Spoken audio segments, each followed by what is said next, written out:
projects go into the prep stage, and then, you know, being the industry that it is, it just doesn't happen or gets pushed. Are there any concepts or designs that you had that never saw the light of day? That's a good question. Everyone hear that? So many things, movies get announced and get pushed into pre-production and then never see the light of day. Has Paul ever done anything where he's been, you know, deep in it and then suddenly the plug is pulled? Actually, yeah. A few years ago, usually with a film, I don't get involved until we're far enough along that it's going to happen. But there was a time I did this movie with Tom Savini, and it was called Slice, and it was kind of a high concept movie. We were going to make it as though somebody had found a film in a garbage can that was shot in the 70s, that had 70s actors in it, and the effects were done very practically. And they were going to release it as though it was, they'd found it and they'd made it and put it together. So we had Michael Berryman was going to be in it, Tom was going to be in it, and Tom was brought on board as a effects designer, and I was brought on board as the effects builder, but we were both doing stuff for it. So he would send me these film footages of his stuff he had in his shop, and he goes, maybe we can use this, maybe we can use that. And we started designing, we started building all the stuff for it. About 5 weeks in, get a call from the producer. Hey, can you stop building? Why? Well, the financing has fallen through, which is really rare. And we can't pay you anymore, so we don't want you building anything else that we can't afford. I'm like, oh, that sucks, okay.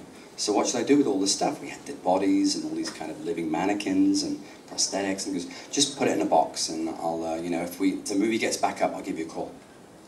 Never heard from the guy again. 2 days later, I get a call from Tom, and he's like, did you fucking hear? I'm like, what? Fucking show's gone down. I said, yeah. He goes, I just bought a new car.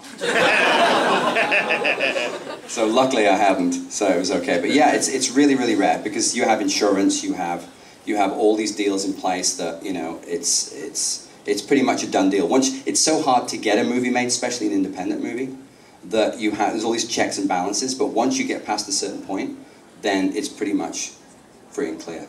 Then you can make the movie and it never gets released, but that's a whole different thing. That's a sales thing. People just sometimes don't want the movie because there's too many other versions of it. So we're hoping with Buzzkill that people want to see it, because there's kind of a hate-on for Nancy robots right now. So you want to see another one? Great, come watch our movie. But it may get to a point by the time we ever make it that they don't want to see it. So we'll wait and see. But as far as designing stuff that's never appeared in a movie, I'm drawing stuff all the time. You know, so I've got like a library of sculpts and paintings and sketches. I do a lot of Photoshop stuff these days. And Silent Hill was a good example. Silent Hill 2. I did some designs that I just had in a drawer. And Michael's like, we need something for this cop in the mall. And I'm like, well, I did this kind of smiley face sketch a few years ago. This guy with his face stitched up, like a big smiley face. So I showed the director, and he goes, oh, that's it, good. That didn't take very long. I said, no, I did it 9 years ago. So. Well, that's it, reduce, reuse, recycle. But those bodies for Slice, do you ever go back and reuse some of this stuff? I mean, are they still in boxes, or did they make their way into the other pictures in some way, shape, or form? Yeah, I mean, you do recycle stuff, especially with working in Toronto, because the stuff's just there. There's 3 bodies hanging up downstairs. We made those originally for a movie called Solomon Kane. Anyone's ever seen that? It's Michael Bassett, the guy who wrote and directed Silent Hill 2. He did this kind of cool movie, and no one really saw it. But I had all these great body molds. So Silent Hill 2 comes along, and the director's like, we need some dead bodies. Oh, I've got some from this movie I did called Silent Hill from Solomon Kane. And he's like, hey, that was my movie. Yeah, I know. But we're paying you to do new ones. No, you're paying me to recycle.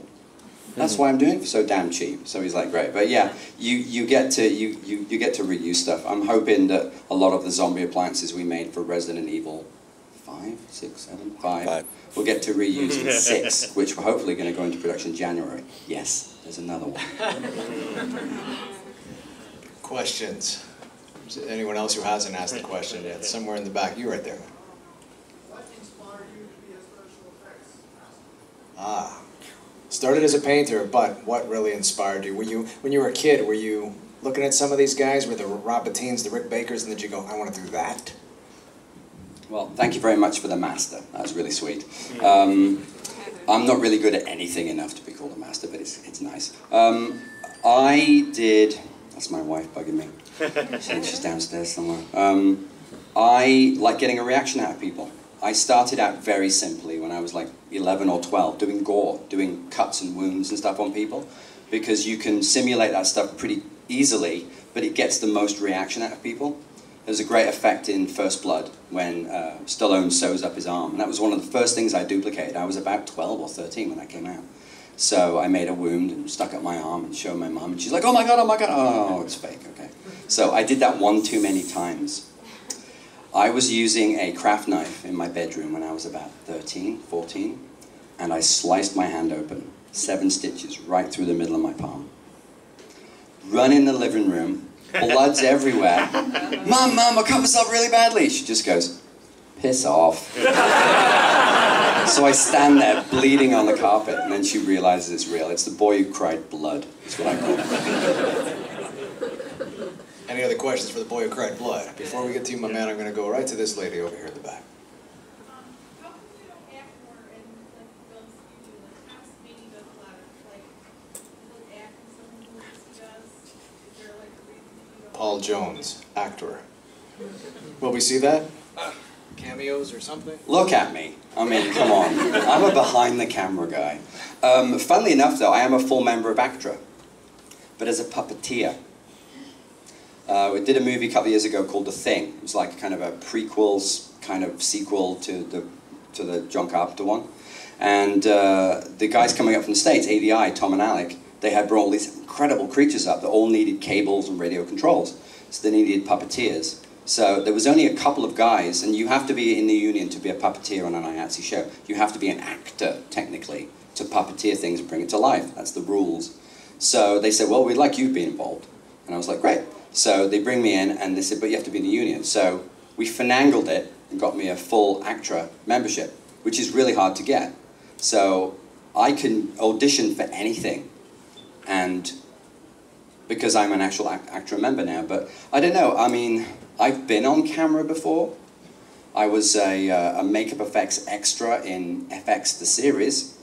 I did this mechanical werewolf, and Cameron, who played Raleigh, and Carrie Ann Moss, who were both in it, they didn't know how it worked. So I had to put my baseball cap on back to front. I had long hair at the time, and they dressed me in this really nerdy t-shirt.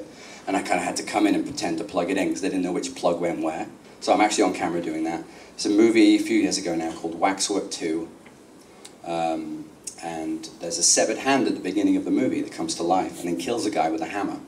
Don't ask me why, it was kind of a crazy movie. It's my hand. Made a little appliance for my hand, and it comes up over the back of the couch, and then moves around, and runs down the couch, and runs up to a guy across the carpet, picks up the hammer. So it's my hand on camera, so I can kind of perform, but you don't have to see this. Because this is the bit I'm shy about, you know? So yeah, I mean, I played creatures, Nightbreed, everybody got in a monster suit. I've got friends who still do it now. It's just convenient to have the guy who built it, put them in the suit. In Buzzkill, it's all guys in my shop that are going to play the monsters. Obviously, I'll bring in a movement coach and get them to kind of move the way I want. But yeah, you got to have a certain amount of enthusiasm to do this job, and I guess that comes across. But I have no aspirations of learning dialogue, not at all. Now, we have about 10 minutes or so. Before we take another couple questions, what are we doing here, Paul, and do we need audience members for this? Well, I think we might have run out of time, but I'm going to take some of these down to my booth. But I want to show you this head. Now, you want me to hold this while you're working? Or no, I'm good, I'm good. So when you do makeup, you can only go so far. So you basically build out from the person's face up to a point. You can give them big dentures, like Planet of the Apes.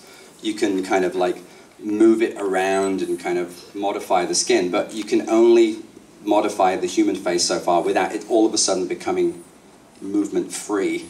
The foam gets so thick, or the silicone gets so thick that it doesn't move anymore. So we built this head. This is one of the characters from Defiance. It's called the Sensoth.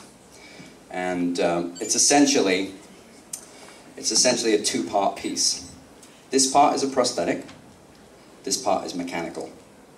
It's a bit tricky to figure out. We sculpted this part first, and sculpted this part second. It overlaps here, but goes underneath here. It's a tricky molding process. But it means this part here is glued to the actor. It's the actor's eyes, so when he makes his eyebrows move up and down, he gets all the expression. But obviously, he's got a full ape muzzle here, which he doesn't operate at all. That's all mechanical. So bear with me and I'll plug this in. I'll show you how it works.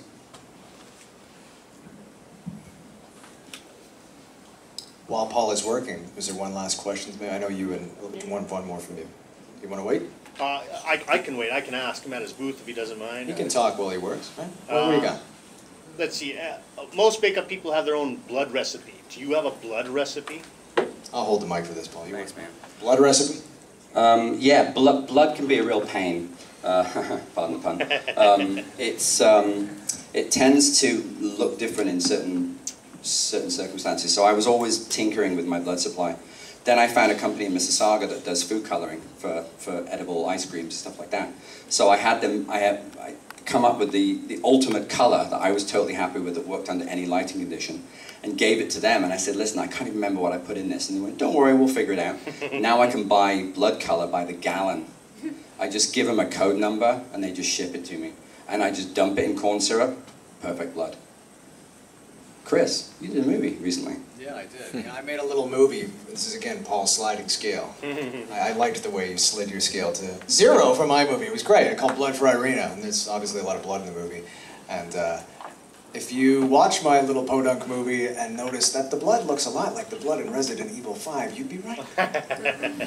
I got that secret sauce blood, 2 gigantic, huge mother bins, and we splashed that thing all over Toronto, Burlington, and Oakville, making this little movie. So, yeah, Paul's genius is alive on screen on my little movie, and I'm thankful for it. So can you guys see this? Everyone can see this okay?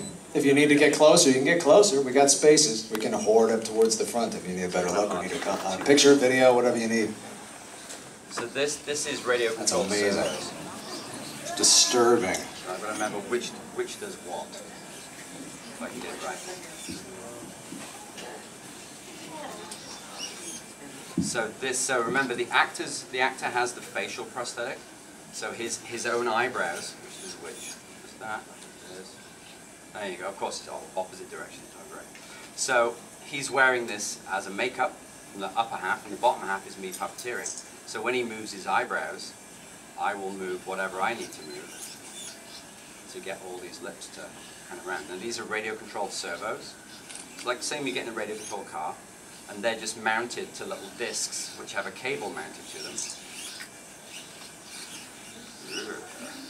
And then when I move these joysticks here on the control, it sends a signal to the servo, which pushes a cable, which runs down into a foam latex mask. So as he's moving his expression, obviously I'm a bit out of practice. We just got picked up for season 2 of Defiance, so I'm gonna have to practice a bit more again. But it's been a while, so please bear with me. But you can see I'll do a simple version. You've got one servo does that, one servo does that, one servo does that.